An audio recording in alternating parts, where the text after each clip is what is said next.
Hello my soul family, कैसे हो आप सब। मेरी सभी सोल फैमिली को जय श्री राम, जय नीम करोली बाबा। तो मैं आज अपनी सोल फैमिली को बताऊंगी कि देखिए, जैसे आप जिससे प्यार करते हो, बहुत ज्यादा प्यार करते हो, और मान लीजिए आप जिससे प्यार करते हो दुनिया का सबसे खूबसूरत इंसान है, चाहे वो लड़की हो चाहे लड़का हो।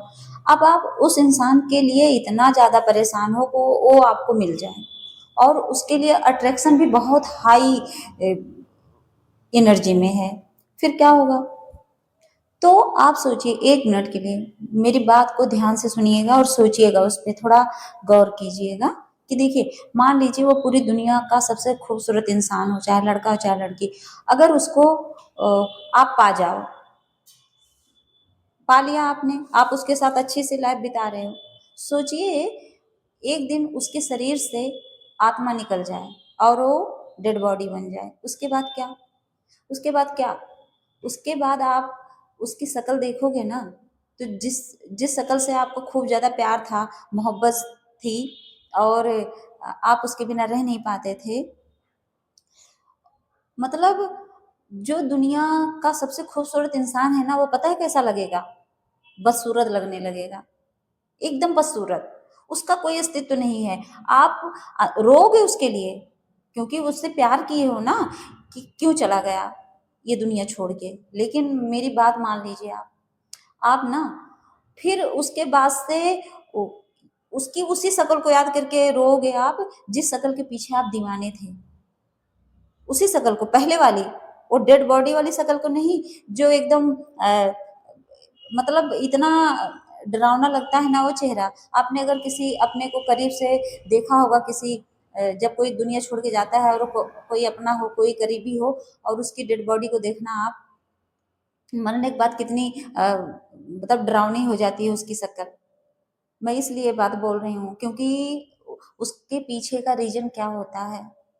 मैंने अपनी मम्मी को देखा था, मेरी मम्मी बहुत अच्छी थी, मतलब एक स्पिरिचुअल इंसान थी वो, तो अट्रैक्टिव थी, सब कुछ था। लेकिन जिस दिन वो शरीर से उनकी आत्मा निकली थी ना, जिस दिन वो आत्मा चली गई थी ना, उस दिन वो शक्ल बहुत ज्यादा डरावनी लग रही थी। लेकिन इंसान कहता नहीं कि वो अपना है, तो अपना डरेगा कैसे?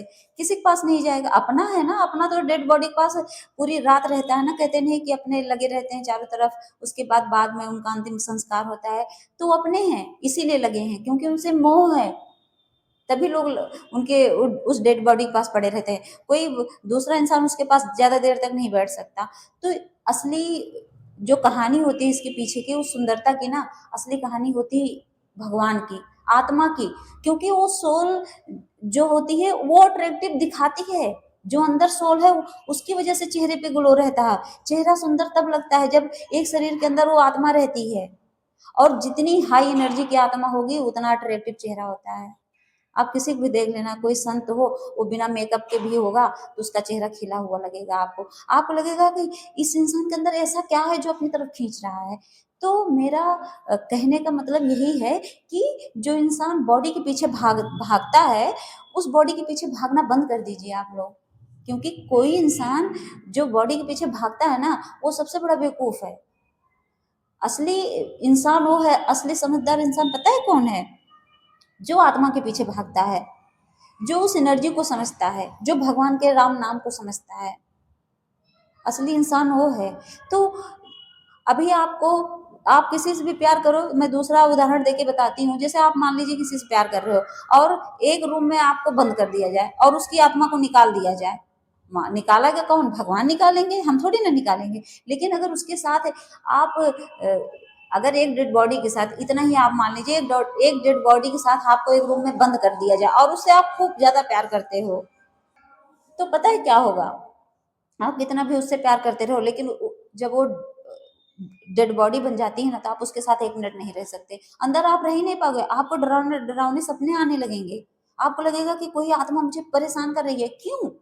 क्योंकि ये सब एनर्जी का खेल होता है, उस यूनिवर्स का, उस परमात्मा का है। तो ये चीज आप हमेशा याद रखना, क्योंकि यहाँ कोई किसी का नहीं है, बस एक आत्मा और एक परमात्मा, बस। इसीलिए सब एक ही आत्मा है। जो इस संसार में जीव जंतु प्राणी है, सब में एक ही आत्मा है, और भगवान एक ही है, और वो यूनिवर्स है। उन्होंने सबके अंदर जो प्राण दिए हैं, वही एक परमात्मा है जिन्होंने सबके अंदर अपनी थोड़ी-थोड़ी एनर्जी देके एक जीव-जंतु करोड़ों, अरबों, संख्यों जीव-जंतु बनाए हैं, उसकी मतलब उस दिन वैल्यू खत्म हो जाती है जिस दिन उस शरीर से वो आत्मा निकल जाती है। तो बस इतना ही है, सारी खूबसूरती, सारी बदसूरती जो इंसान देखता है वो सुंदर है, वो बदसूरत है, ये सब यहीं धरी की धरी रह जाती है। इसीलिए इस पे ध्यान दीजिए और भगवान का नाम जप करिए बस। यूनिवर्स के अलावा भगवान के अलावा कोई नहीं है। जय श्री राम, जय नीम करोली बाबा।